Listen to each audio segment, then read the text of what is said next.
Welcome to the 5-Minute Prime Podcast. Quick, actionable tips to master personal finance and real estate investing.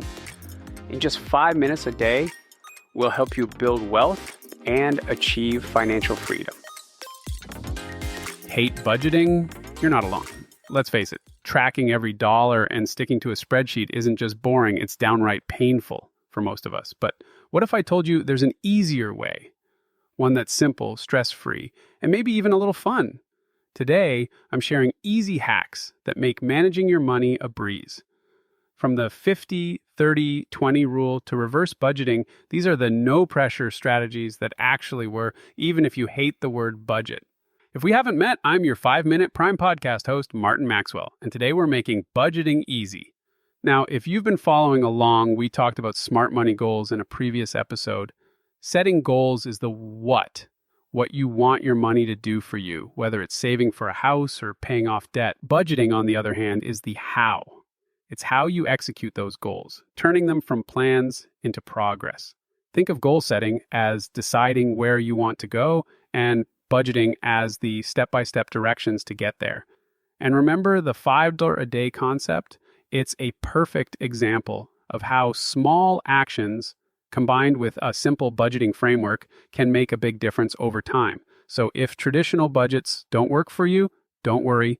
There are easier, more flexible ways to manage your money, and I'm going to share them with you today. First up is the 50-30-20 rule. Here's how it works.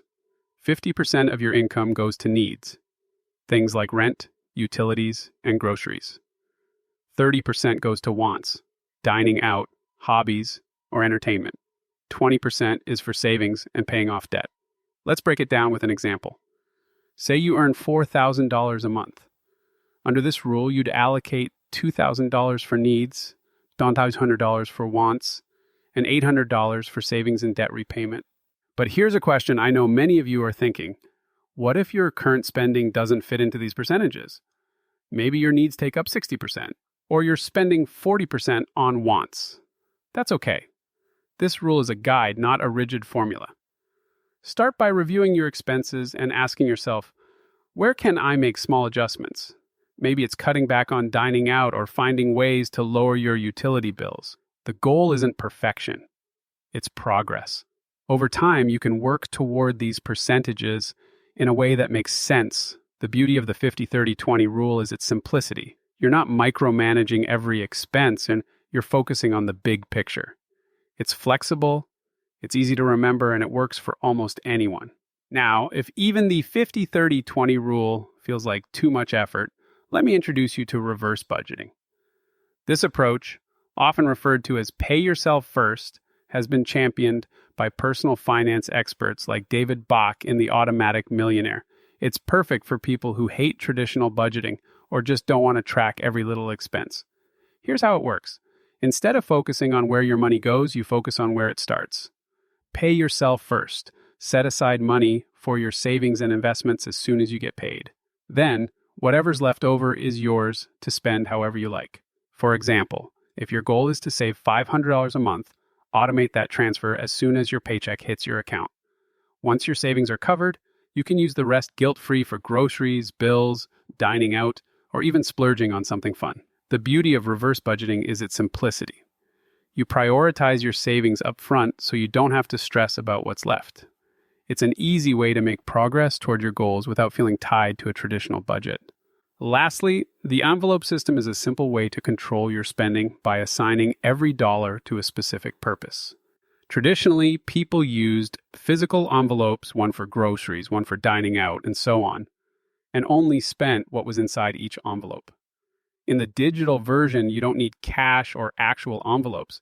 Instead, you use budgeting apps or separate bank accounts to create virtual envelopes.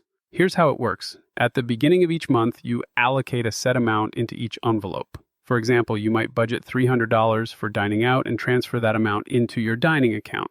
Throughout the month, you only spend from that account. Once it's empty, it's empty. No overspending allowed. Apps like YNAB, You Need a Budget, or Good Budget make it easy to set up and track your digital envelopes. Having an app makes the system even easier to manage. Personally, I use Monarch to track both my spending and my goals. Let's recap.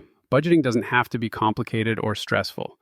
Whether it's the 50-30-20 rule, reverse budgeting, or the envelope system, there's a budgeting hack out there that works for you, even if you hate the idea of traditional budgeting.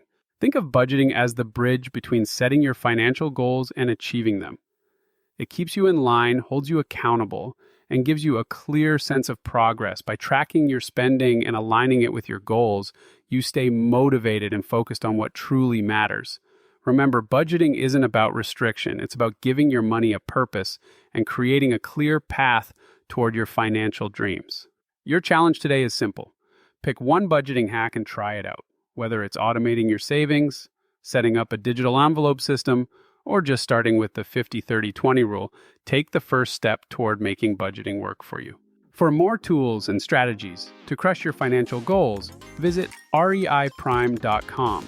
And if this episode sparked a new way of thinking, share it with a friend or leave a review. Remember, your financial freedom starts with the choices you make today. Let's make those choices count.